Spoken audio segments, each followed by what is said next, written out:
Tokens and targets. Freshly minted seekers come west and bump the edge of the continent, looking to find themselves, conquer El Dorado, transform the world, but mostly panning for treasures already claimed, tracing tracks of previous pioneers, expecting new wardrobes to transform them while their hometown minds tag along unbidden, morphing their brave new world into something they could claim as home. The city is progressive by repute, but reality supports rebellion by fits and starts. Radicals iconized, caricatures with beards and sandals, tie-dye and patchwork, black leather, slogan shirts that preclude the need to think for oneself. Seekers arrive to find themselves only to lose themselves in another label. They show colors that would be condemned at home. But even in San Francisco, the color of power is green, and diversity is doled out in tokens. Only 2 Asian Americans on our floor of 30 creatives and 50 suits. Jeans on Fridays, tie-dye only on Halloween. Latinos and gays undercover, black faces in security, affirmative action Chinese, Filipinos, and Mexicans exiled to purchasing and shipping, double points for immigrants. To wear a yellow face on the 27th floor is an act of courage in a covert war that no one speaks of. What hope of being cherished when simple survival is a daily goal? From my sorry, that's the end. Sorry.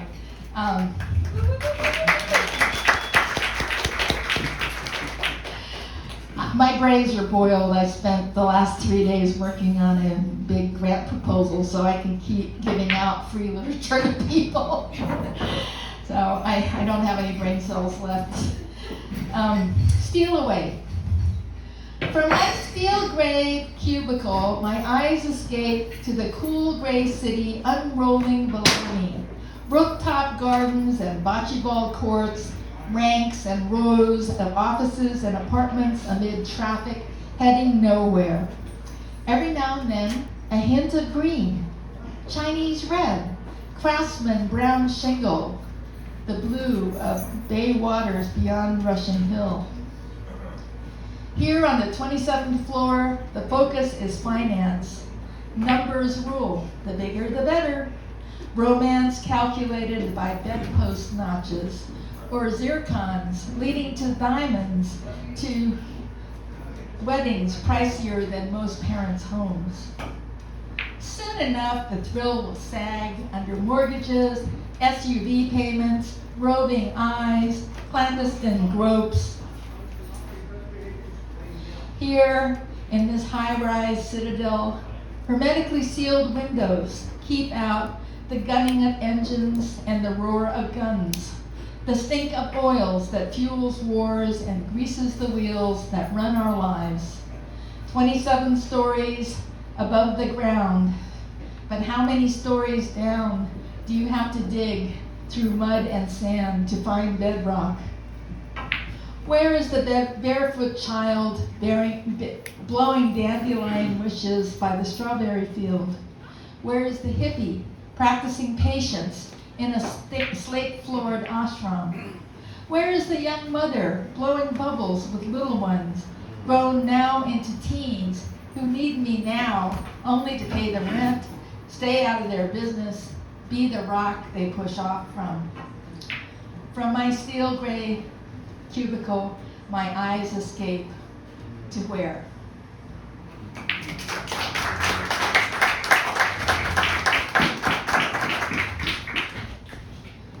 Witness. As a powerless child, I could only bear witness, perceiving beauty in the humble, feeling in my bones the labor of my elders. Cracked heels jutting from frayed sandals, laundry racked hands, wind-chapped cheeks. Grandparents shouldered hoes and headed for the fields.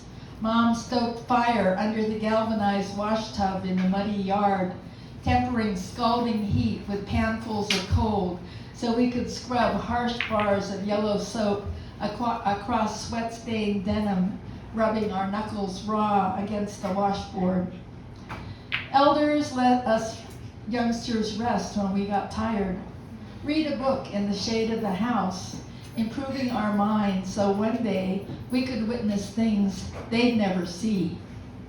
They never envisioned heels jutting out of Jimmy Choo's, manicured hands, lotion-lavished cheeks, eyes narrowed from calculation, not sun glare, palms calloused by golf clubs, not mops and hose. My back no longer aches from bending in the fields. My brain aches from toiling in the temple of greed, witnessing too much I'd rather not see.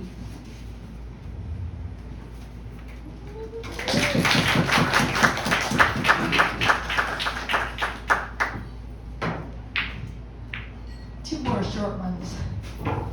They never found the body. Did she jump or was she pushed? Nobody asked. She never said. Now that she's gone, we'll never know. Did she run to or away? Did she die or was she born into a new life? The guards say she didn't make it, but how do we know from inside our own walls? Did she have the courage to flee or just give up too soon? Maybe it wasn't the bitter end, but a better beginning.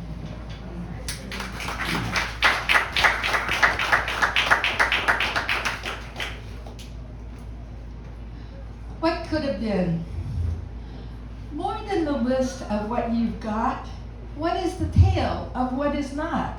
The lover you didn't take, the word you couldn't speak, the star you never were, the night you didn't kill. I am the anti-poem, living on borrowed time since the day I woke up from a coma of stolen seconals.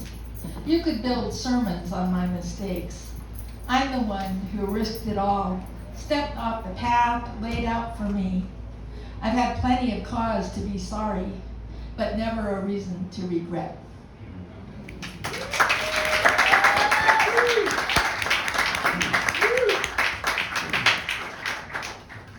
Okay, and next up is Christl Rikka Perkins.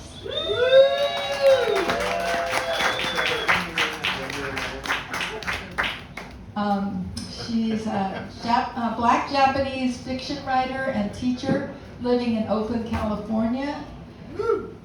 She was a freelance writer and teacher in China for 8 years. And she's been a member of Right Now SF Bay Writers Workshop for a couple, 3 years now, and has been published in several publications. And she works full time as a teacher, and she also managed to earn an MFA. So, Christl Perkins.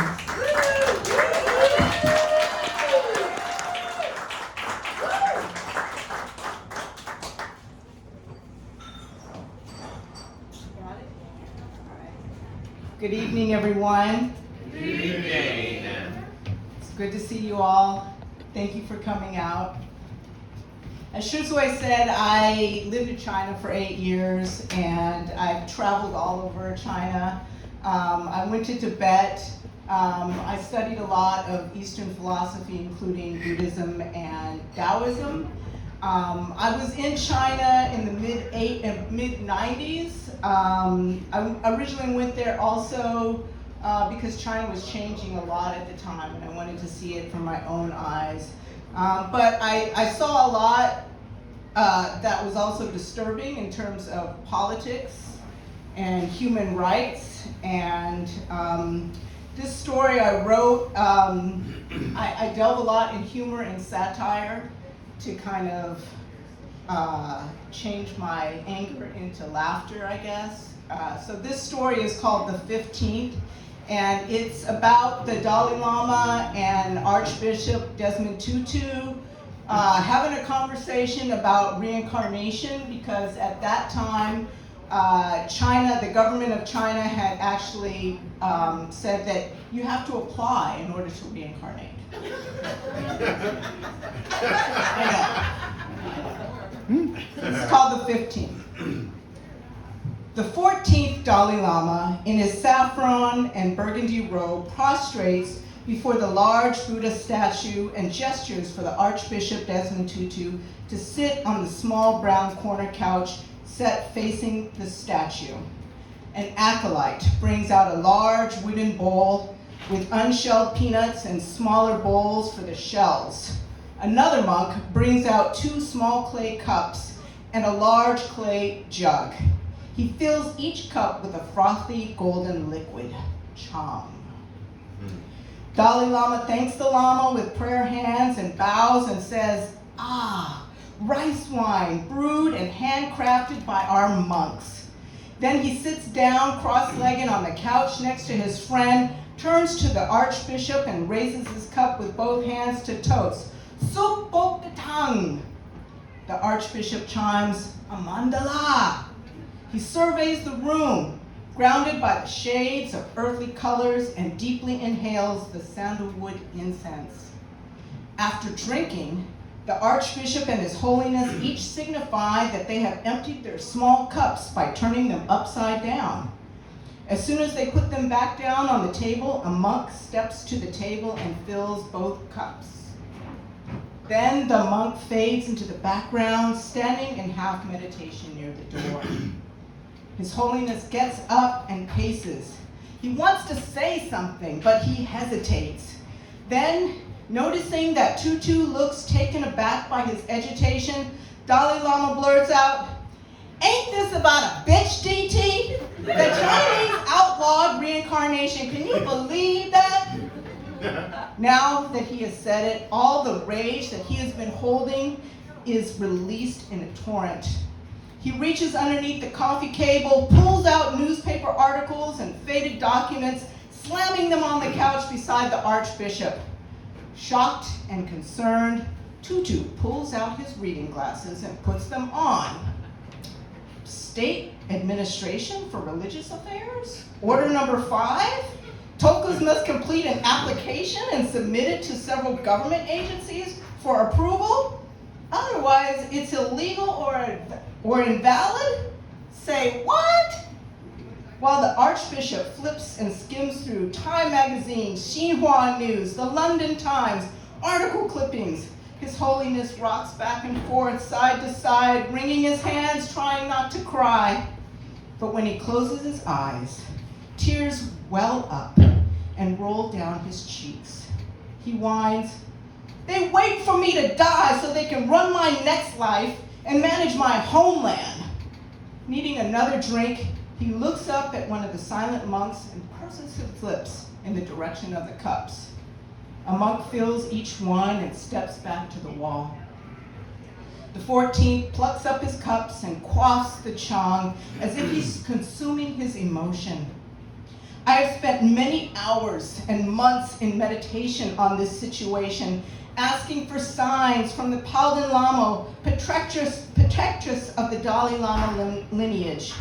What I can't admit even to my friend is that I feel more and more powerless with each news report of Chinese encroachment and immigration into Tibet, with each self-immolation by monks, and with each riot by Tibetan peasants.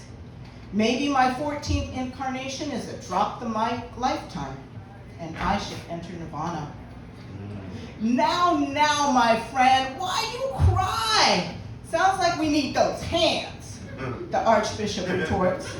Instead of consoling Dalai Lama, Tutu urges his friend to channel his fear and sadness into strength and defiance. One of the standing monks raises his eyebrows as Tutu urges at Tutu's urge to fight. His Holiness reaches up, wiping the tears on his sleeve, but continues to sob. Well, they don't outright ban reincarnation, but they think they can control who comes back from the dead. So wants to reincarnate, including me, has to file for a government license. By barring any Buddhist monk living outside of China from seeking reincarnation, they trying to find and choose the next me. Plus, they got Panchen Lama locked up, so it might be a wrap. Tutu smirked. Word? So what is the penalty? 100 consecutive life sentences without parole? How many times can they execute you? They doing too much. He hates seeing his friend this way and wants to show he has his back.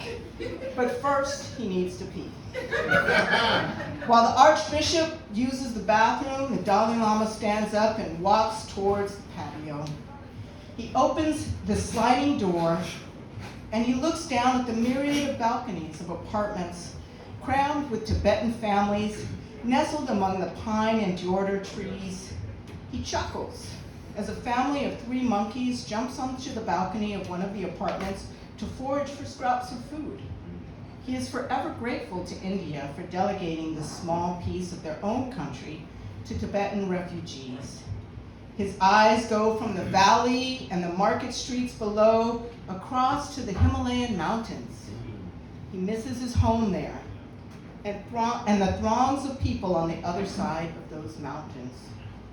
Feeling helpless against the tide of Chinese colonization of Tibet, he walks back to the couch, plops down and rolls his eyes and sighs. Dispiritedly, he says, "See, I might just enter Nirvana." In an effort to reinvigorate his friend, the Archbishop chimes, "Word? I know you ain't gonna let him talk shit like that, DL. You better tell him what time it is. You gotta consider your people. You want China to take over your homeland and decimate your culture? It's getting to be too late. Chill. I'm just saying, you know, I've been living as a bodhisattva for many revolutions. Maybe it's time for me to leave the cycle of birth and death and enter Nirvana. I guess what I'm saying is I haven't exactly decided on whether or not I will reincarnate." Ah, so reincarnate or not to reincarnate? That is your question. Tutu snickers at his own play on words. DL gives him a high five. The two toast on this question. Supuk titong, amandala. Dalai Lama shakes his head. Nah, man, you right. I can't let it go down like that. Actually, a few months after I read that, I announced that the next Dalai Lama will not be born in China. Instead, I'll be reborn in India or Nepal. Now that's what I'm talking about. The Archbishop raises his porcelain cup, and His Holiness touches his cup to the Archbishop's. Amandala, Supokitang. What you gonna do? Do I need to loosen my collar and take off my shoes? You let me know. You know you can tag me in. Have you told the Pope about this? Because you know I got his deal. Oh yeah, Cisco Kid would be down. The Archbishop's assertiveness is a contagious virus that infects Dalai Lama. I've been telling the Tibetan leadership to form a representative body, but it seems they're so resistant in all efforts, they dragging their feet. By this time in their conversation, the two do not even notice when the monks refill their cups. They only notice that the cups are filled, and so it's time to drink. The Archbishop tries to calm His Holiness down by toasting. The two toast to the circle of life. Supuk detang, amandala. They toast again to Nirvana. I'll tell you what I'm not gonna do. I'm not gonna reincarnate as some weak-ass, punk-ass, mark-ass Dalai Lama snitching lackey of China. That's not what I'm gonna do. To His Holiness, this law smacks of setup. He seethes with the memories of how the Chinese military committed the biggest home invasion since the Anglos invaded and colonized everywhere. The shit China has pulled on him and his people. Although he called China his sacred friend and smiled in front of the cameras, in private he knew he could not trust them. He still wants to believe that China needs to go through him in order to control Tibet. I know that's right. The Archbishop verbally co-signs. The two, getting lit, begin to slur their words. His Holiness mumbles, these trifling tokas who are already lining up.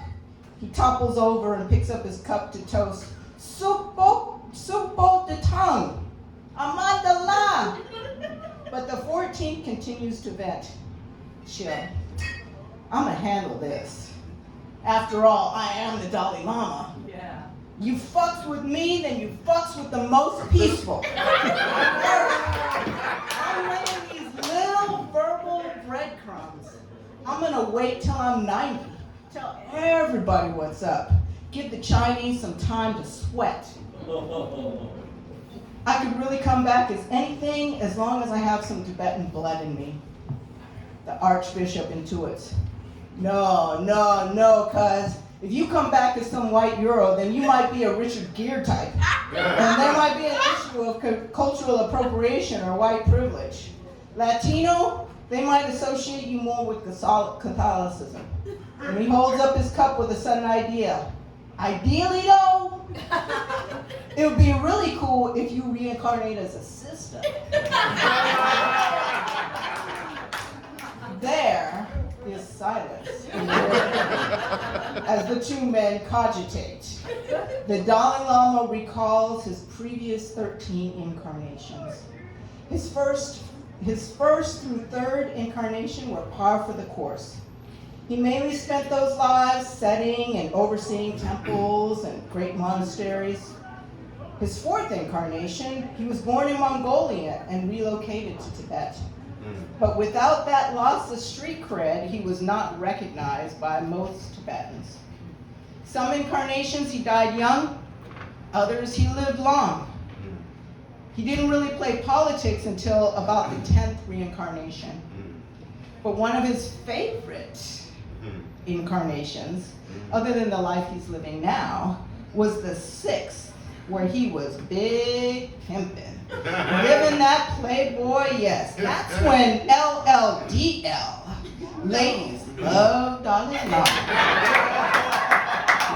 So it was not so much whether or not to reincarnate, it was that he wanted to make sure that he had the final decision. According to tradition, only the Panchen Lama is supposed to pick the next Dalai Lama. But during Dalai Lama's last incarnation, the 11th Panchen Lama was kidnapped by Chinese when he was 6 years old and has not been seen since 1995. Then they announced and propped up their own fake-ass, bitch-ass PL.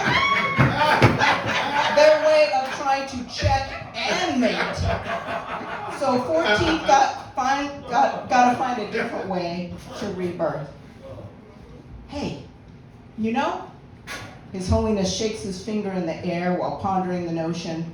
Then he widened his eyes and says, you know, I like that idea. That's one hell of an idea. The Archbishop chortles and he explains, there's black Jesus, there needs to be black Buddha. Siddhartha's hair was nappy, you're bald. In the next reincarnation, she needs to have her mom's hair and her eyes. That way, people know she comes from half the world. When I reincarnate, I want to be named Karma and raised rough, where it is steep, bumpy, and beautiful. Maybe like the Bronx or Chi-Town, South Side. But even though I grew up in the hood, I still show some signs of Buddha nature. Maybe I have some visions. Lamas hear rumors of my existence and come and find me. You crazy, man. What that gonna do for Tibet? Is she gonna be too hood for good? The Archbishop brows furrows as he burps. Good point. Maybe you're right.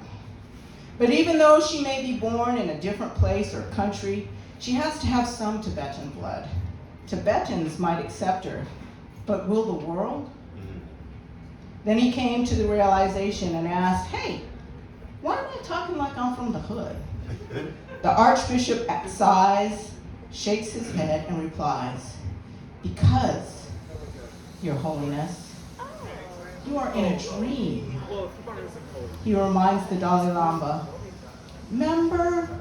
you remember that story about a man dreaming that he's a butterfly, dreaming that he's a man?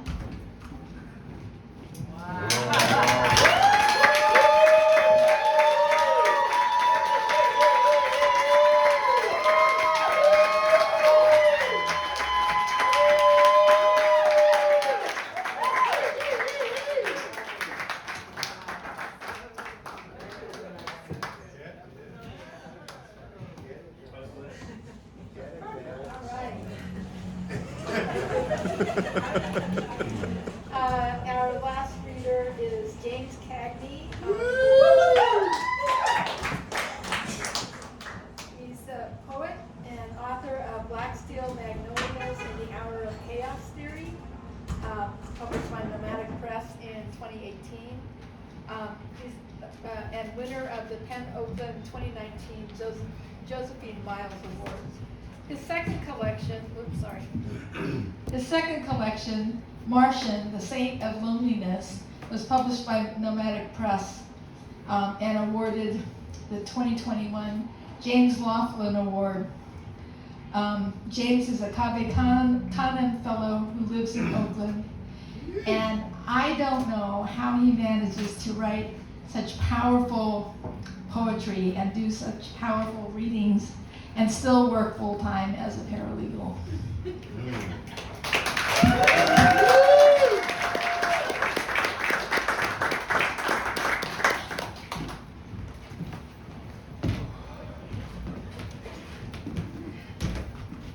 Thank you for that, Shiz. All right. That was a brilliant reading, by the way.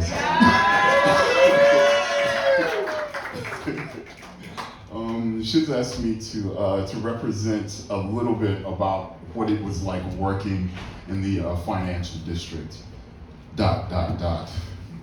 As a black man. As if I would know another technique. So I'm basically doing a chapbook of the air. I've never really read all of these poems together as a set. So here we go. This is called Paycheck and Balances in Embarcadero Plaza, San Francisco. One year, I was dropped into the financial district like a battered filet dumped in cold grease. The job I thought I wanted, purchaser at a condom warehouse in San Francisco. The job I got, managing office supplies for a law firm. First day on the job, my boss, the only black woman in the office, took me to lunch. So terrified I might be asked to pay for the salad I ordered, I began counting leaves for a possible layaway plan. She was forthright, humorless, sitting across from me, erect as a buzzard, and here lies my dying heart, open and aromatic. She said, "I'm a tough person to work for." She was. It was the last peaceful conversation we had. I would complete each task to the letter, yet she remained displeased, changing her goals and urgency mid-action. She'd march down to my dungeon and scan the supply room for mistakes, oversight, neglect, her assistant shivering behind her, transcribing. Every night, I'd return to my small room in the Mission and weep into my bank account. If she'd asked me to rappel down the building and scrub the windows, I'd have to do it, just for her to circle every spot that I missed. I was paid to be destroyed. I couldn't quit. I couldn't afford hate. So I took it by the forkful for 3 weeks.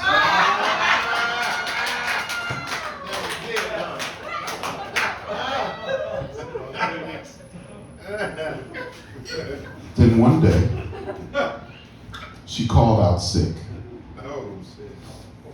and never returned to the office. After a while, I was afraid to ask.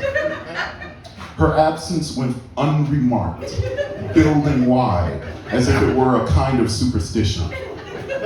On our 5 floors, I was the only black person left, and I had it easy. The only one to ever see me and speak the truth was gone. I'm gonna mention, thank you. I'm gonna mention some random titles, and I just want you to know that those titles are actual Italian Western films from the 60s, just so you know. This is called Financial District Confessions. Showing up is what we do for work, especially on slow days of empty conference rooms with souring coffee and St. Louis bagels latticed into arguments. At my old job, at least we had chess or deuces. My boss would call me into his office for spontaneous meetings on Death Rides a Horse, Cemeteries Without Crosses, The Great Silence. One opens with a gunslinger dragging a coffin on a rope through the mud. My boss would talk a long while, then stare at the phone and cuss apologetic, "I gotta take this." After our office moved, for 2 weeks, I had no desk. I was full-time consultant on race and trivia. Oh, there were boxes and files and blood and sweat shorting out my headphones and iPod. But many days I'd clock in, tell a joke, prescribe a movie, then leave. I'd walk to the bookstores, since there were bookstores. Once, instead of wheatgrass, I bought a box of hot French fries for the kids downstairs at the Jamba Juice, and every Friday thereafter, the manager would go to the freezer and pour me a shot of whiskey in a special cup. Alcohol warps the drink cups, he said. But mostly, I would return to the seductive ghost of our former office and hang out, whole floors to myself. I'd sit in their offices and cry or meditate. I'd piss in the ficus and do a sun salutation, then walk back to the office and tell my boss everything I knew about John Ford.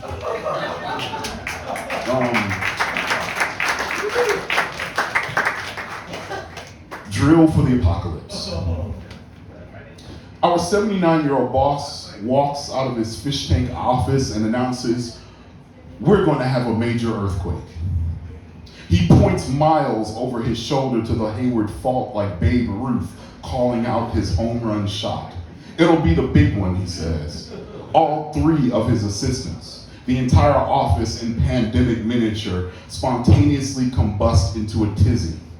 His secretary does a quick search, says, "Ours is number 11 of the least safe buildings downtown San Francisco. The East Bay will have it worse than we will," he chuckles. "Poor neighbors." The big one has been forecast for decades, even after the one that crushed rush hour freeways and disassembled the bridge. He plops on his baseball cap. "I'll be working from home," he says, meaning the condo in the park across the street. It's 11:30. He didn't say what time the earthquake was going to hit. He just threw a fist in the air and walked out. Every day, he advises his roster of millionaire clients with their unreliable families, impending divorces, all while matchmaking his school-age grandchildren with an expensively naive name. "I'll be 80 on my next birthday," he tells each client. "I have no intention of retiring or dying." Then he says, "Isn't this fun?"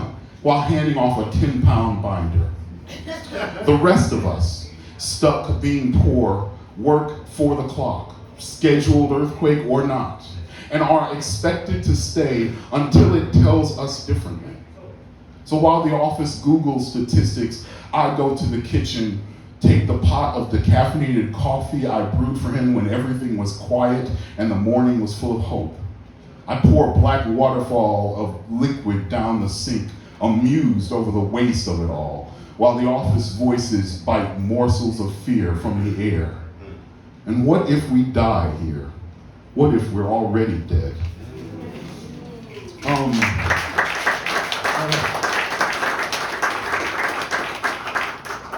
With your permission, I'm going to end with a poem that I think is officially 30 years old.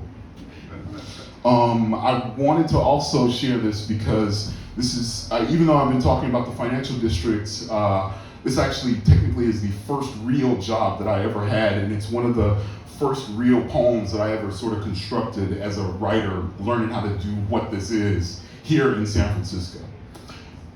So here you go. This is a poem about the time that I took a job working on a fishing processor in Alaska.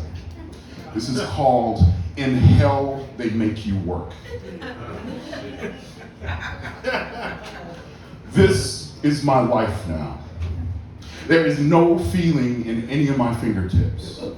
My wrists are swollen, and at night severe pain would slice up through my forearms, waking me from a dead sleep. To get some comfort, I have to sleep on my belly with both arms dangling over the side of my bunk. One of my 16 roommates said it looked like I was flying. One dude I never liked caught a cold and passed it charitably to everyone on board, including my buddy Sean, who's been coughing up blood for a week. The only night I don't work, I awake at midnight and find my clothes and sleeping bag are dripping wet from the fevered night sweats as if they've been fished from the ocean. I can't find anyone brave enough to touch my forehead, which feels like the belly of a whistling tea kettle. My throat feels as if I've swallowed a rat that is trying to chew and claw its way up out of my mouth. Look, I won't bore you with whining stories about seasickness, how we have to work in storms where the ship tosses 50-pound pans full of frozen herring as if possessed, how my work boots have holes in them and I have to stand 8 hours in water in the freezer area of the ship, or how my rain suit ripped to shreds and I have to use the leftover suits of those who quit because the cost of any replacement equipment comes immediately out of my check. I'll spare you stories about surviving a 16-hour shift that begins at midnight and ends at 4 the next day when Oprah's on.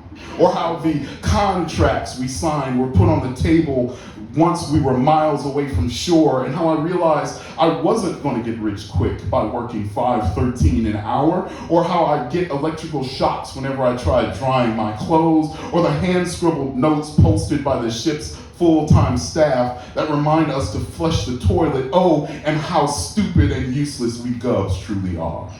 Instead, I'll cut to the bone and tell you how I quit. I'm standing online arranging herring in a metal drawer-sized pan, and am standing as usual in a half-inch of ice water. For the hell of it, I wriggle my toes and discover both my feet are numb from the ankle down. I don't know if my toes wriggled or not. I stopped at that moment, got offline, grabbed a bucket, filled it with hot steaming water, then returned unheated to my room to thaw my feet out. Andrew comes in. He lives in San Francisco. His nearly amputated thumb sloppily wrapped in white gauze. He says he is too old for this shit. He must have been insane to come up here to slave for pennies on the dollar. He says he could have made more money delivering free newspapers in the city. He tells me he is out of here. I want to go with him. I go up to the first mate's room where he's still in bed sleeping.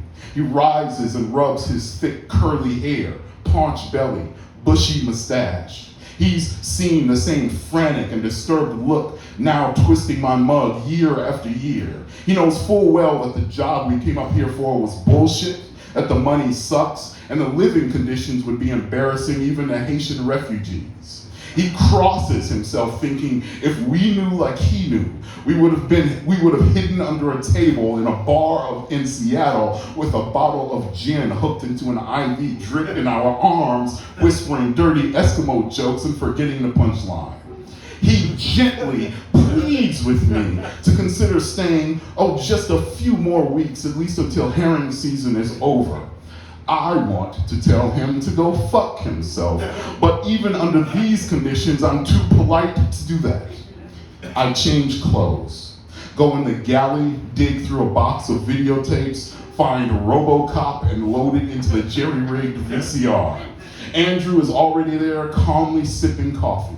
The cook, preparing dinner, tosses me a ball of frozen chocolate chip cookie dough.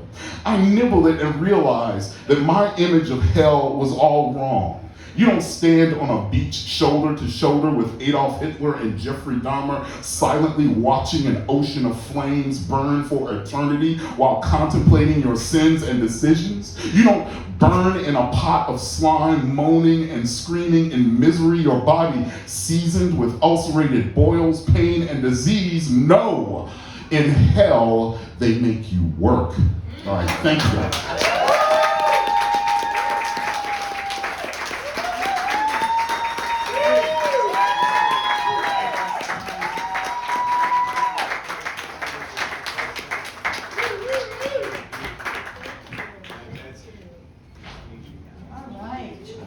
Well, thank you so much, Chris and James. That was amazing. Thank you all for coming.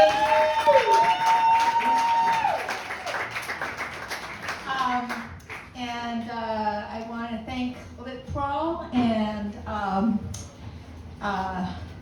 there's a bucket here, and Justin has a stack of 17, a set of 17 different mini publications for the first donor, and everybody who donates afterwards can have one. So, so thank you very much for coming. This was a presentation of Right Now SF Bay, and we offer programming for writers and artists of color. Our website is rightnowsf.com. So thank you very much. Woo!